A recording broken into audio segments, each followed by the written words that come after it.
What's up, everyone? Aaron Nagler here, PackersNews.com, late in the day on Wednesday. Lost track of the days there for a second. Sorry for my late arrival. It is my oldest daughter's birthday, so I've been very busy with festivities, but did think I'd have to jump on here and see what's on your minds after a flurry of news when it comes to the Packers. I jest, actually. Unrestricted free agent has moved on, with Richard Rodgers signing with the Philadelphia Eagles, and Jari Evans indicating that he is open to a return. Not so sure if the Packers will be amiable. I would tend to think they'll leave their options open, but in these slow days prior to the draft, these two headlines certainly constitute news. So I thought I'd jump on and say, what's up, everyone? What's on your minds? What do you think of today's developments? And see whatever questions you may have. Corey Behnke leads us off with Rodgers sucked. Whew. Well, it would seem the Packers would agree with you, seeing as they're letting him move on, my old friend. Well, the Packers drafted tight end within the first 3 rounds. And your guess is as good as mine. I would think this would be a good year to do so. I would have thought last year would have been a good year to do so. You'll notice here in the comments we've got the Richard Rodgers story pinned there for you, so you can read that at your leisure. But yeah, I think I've said this repeatedly on Facebook and on Twitter and in conversation with people both in and around the league. It makes sense that the Packers keep swinging for the fences in free agency when it comes to the tight end position. But at some point they have to try again to draft one of their own and develop one of these guys, because look, the offense is completely different when they have a viable threat at the tight end spot. You don't have to look any further than when Jared Cook was on towards the end of the year 2 years ago to how different the offense was and how much more effective Rodgers was as a quarterback with that big target opening things up for everyone else.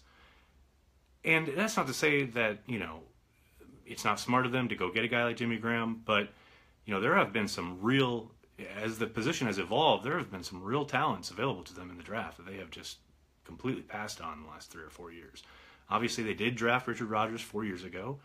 I don't think they ever thought he'd be, a bona fide number one difference maker, but I do think they suspected he might develop a little bit more than he did. That said, obviously they've brought in Graham. They still have Lance Kendricks. We'll see what they think about Emmanuel Byrd, who got a little bit of action there at the end of the year last year, but they've got, to me, they have to address that position, especially with its importance in the modern NFL offense. Now, that said, they have a lot of needs on the defensive side of the ball as well. So when you say, will they take one in the first 3 rounds, I suspect that they would like to, but it really depends on how the board falls and where they feel the value is when they're on the clock. Does Rodgers have enough talent around him, or does he need more? I suspect he has enough, actually. I know a lot of people are pining for an addition of another wide receiver, and I can understand that. You'd like to see a little bit more speed at that position, but man, you look at them right now as they're constituted on offense, and I like their chances of putting up a whole bunch of points. With Rodgers at QB, Jimmy Graham drawn coverage, you've still got Randall Cobb and Devontae Adams, and I think the guys in the backfield will be true, legitimate offensive threats, especially Aaron Jones and Ty Montgomery. So you got Jamal Williams as your battering ram. I think, I know, I understand they need to continue to try and get better on that side of the ball, but I think Rodgers can make hay with this group, no doubt about it. I see Geronimo getting a ton of playing time. I tell you what, James, if the depth chart remains as it is, I think there's a good chance. I think we'll still hear from guys like Michael Clark and D'Angelo Yancey. They'll have something to say about it, but I think Allison's definitely next in line. There's no doubt about that.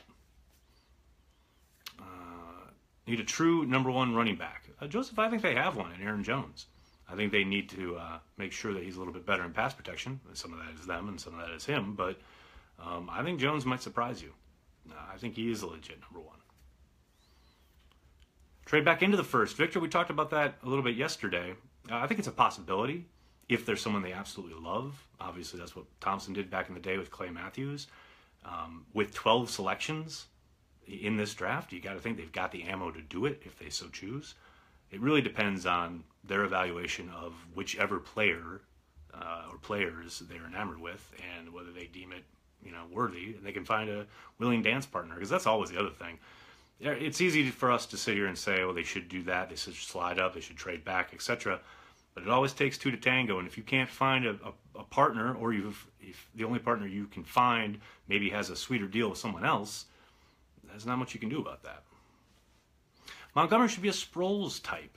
That's interesting. I mean, I don't think they're very similar backs in terms of style or type of play, but I get what you're saying in regards to, I do think he is an offensive weapon that can cause matchup problems for a defense, and can give Rodgers a lot of leeway as far as at the line of scrimmage to get them into advantageous looks, because Montgomery's versatility allows him to, look, I can have, Montgomery in the backfield on a 3rd and 2 and call it a power formation, and if they pack it in and they respond with, some kind of, base look on D, well, then the check at the line, you split out Montgomery, all of a sudden you've got him at wide receiver in the slot, say against a tight end, or against a linebacker.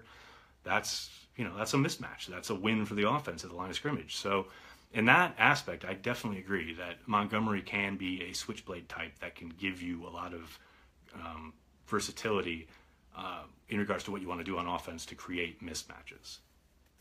Is Jared Cook a free agent? No, he is a tight end for the Oakland Raiders still. I know there had been some scuttlebutt, so to speak, early on in the offseason that he might be a cap casualty, but as of right now, Wednesday afternoon, as I'm doing this, he is still property of the Oakland Raiders. Ooh, Lee, that's tough. We should have Montgomery on the waiver wire. I disagree there. He's cheap, and he knows the offense, and he's really talented with the ball in his hands. Now, yes, he's been very disappointing from the in regards to his ability to stay on the field. Hasn't been able to do it any of the 3 seasons he's had in the NFL so far. But I don't think you cut bait on a guy who is has proven to be very productive in your system when given the chance. And I'm talking as mostly as a receiver and a change of pace running back. Go back and watch that 8-game stretch when they ran the table 2 years ago. So a lot of that was Jared Cook opening things up, but the other component of that was Ty Montgomery's kind of maturation as a running back as the year went on.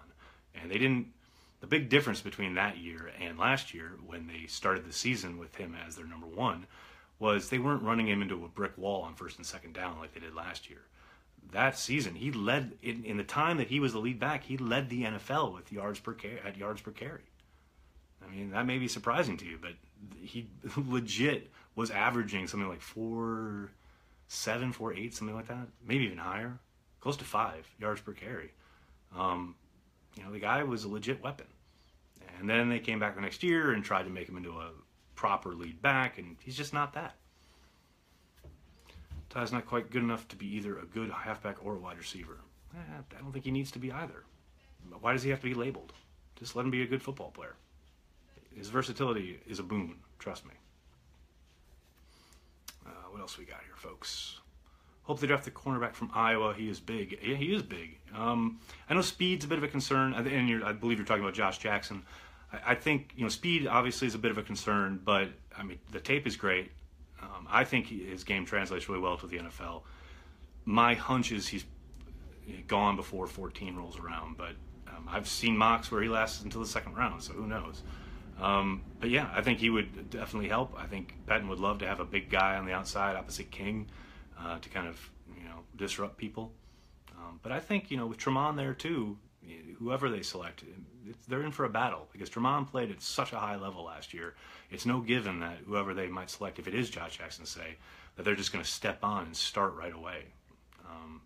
But yeah, I do think he would be a fine selection for the Packers at 14. Davina Ward, I think, is probably the best pure cover corner in the draft, but I can't see any way that he drops to the Packers at 14. Now, I say that, and stuff happens every year that we think has no way of happening. So yeah, that's the caveat there. But I agree, he would be an absolute steal at 14, but I don't think he's going to make it down there. Let's see. Do you think the Pats are trying to trade for OBJ? Russell, I saw Mike Greenberg posited that this morning on ESPN. That'd be a big, bold move. I tend to think that they're angling to try and get up into the top 10 and grab a quarterback to be heir apparent to Tom Brady. I know the media loves to play up the idea that Tom Brady is going to play forever, or he's going to play till he's 45 or what have you. But let's not forget, he is coming off an excellent season, played an excellent game in the Super Bowl right up to the fumble, MVP year, etc. at the age of 40. Where have we seen that before? Look no further than Brett Favre, who had the best statistical year of his career at the age of 40. And then the next year, it all fell apart. And I'm not saying that's going to happen with Brady, but Father Time is knocking on the door. And when it hits Brady, it's going to happen fast. And right now, the Patriots have nothing behind Tom Brady. So they obviously traded away Garoppolo. So I can't imagine they're collecting these picks to go get a wide receiver. Now, maybe I'm wrong. Maybe they sit there. Maybe they do trade for OBJ. Maybe they sit there and grab another tight end and try and go, get back to that too tight stuff they used to do. But I tend to think they're angling to try and get a QB to be the heir apparent. We'll see. Who do you think will drop in the draft? That's a good question. You know what's funny? The one I keep coming back to is Josh Rosen. And I think he's got all the talent in the world. I think he could be the first player selected. But I also think that some of the attitude / intellectualism /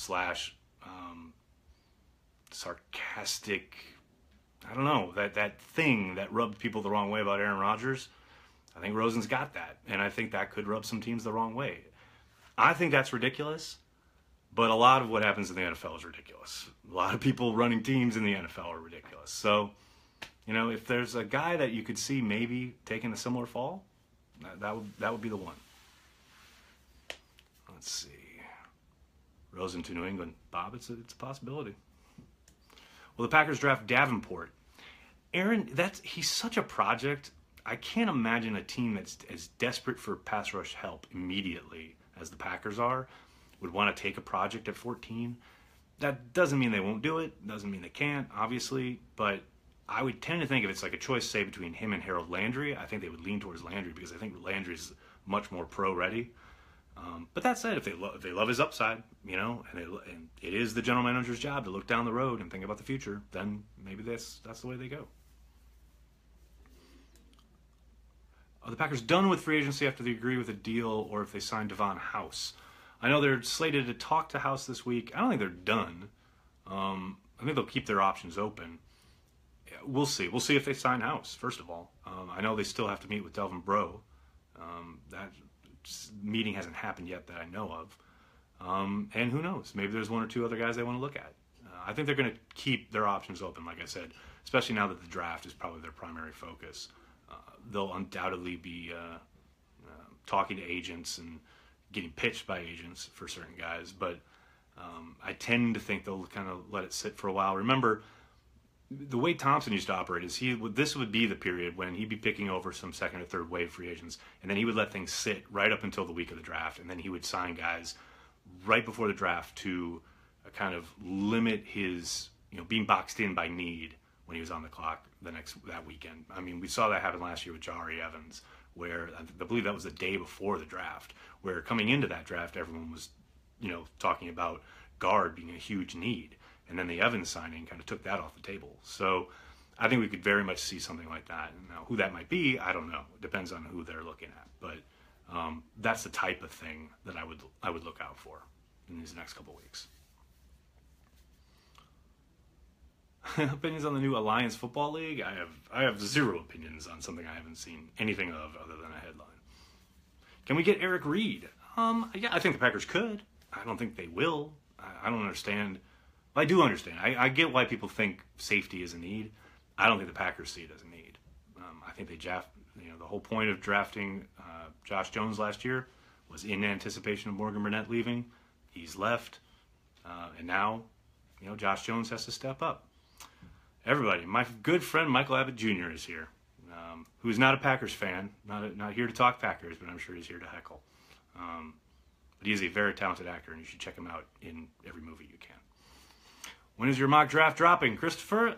Another couple weeks. My first draft column, I think, goes up later this week, and then I'll be looking at a bunch of prospects throughout the next week or two, and then I'll probably drop my mock, I think, the Monday of the draft. Get it in before Bob again puts his out and mine gets left in the dust. Do you think the new XFL will be a success? No. Who are the guards this year? Well, Aaron, on one side it'll be Lane Taylor. On the other side, we'll see. Maybe a draft selection. Maybe Jari Evans. I've said repeatedly, I think Justin McCray is ready to step in and be the starter. That would be, if I was the GM, that's the way I would go. I think, to me, looking at his tape from last year, I think he's really proven himself. That's really kind of in the eye of the beholder. We have no idea what the Packers are thinking as far as their determination, but I think McCray is ready to step in and play right guard. And that would ease their, the pressure over the draft weekend of having to fill that spot. Right tackle, that's a whole other story because of Balaga's injury situation. But I believe, McCray's ready to play. I don't need anything, Mike, but thanks. Say hi to Boston for me. I think you need depth there. Now, there I would agree as far as the guard position and the tackle position, really. I think the tackle position is a much worse spot than the guard spot. I mean, I know nobody actually, looked like an all-pro during their stints there last year, but I think McCray and Patrick and those guys showed that they can play guard in a pinch. I think McCray showed that he can start. So, we'll see. How do you feel about Isaiah Oliver? It was funny, someone asked me about him on Twitter yesterday. I just started watching him on Monday. I really like him as a press man guy. I think he gets a bit lost in zone, but a lot of guys are like that coming out of school. But yeah, I really like him. I think in Pettine's defense especially, he'd be really good. All right, everybody, I'm gonna head it. Thank you so much for all the questions. I'm sorry, my wife is trying to sneak in. She's literally on the floor trying not to. Hey, guess who's on? Mike Abbott's on. So say hi. Hi, Mike. Hi, Mike. All right, All right. I'm going to get going. Thanks a lot, everyone. I'll be back tomorrow, provided there's no breaking news overnight. Thanks a lot, everyone. Have a good night.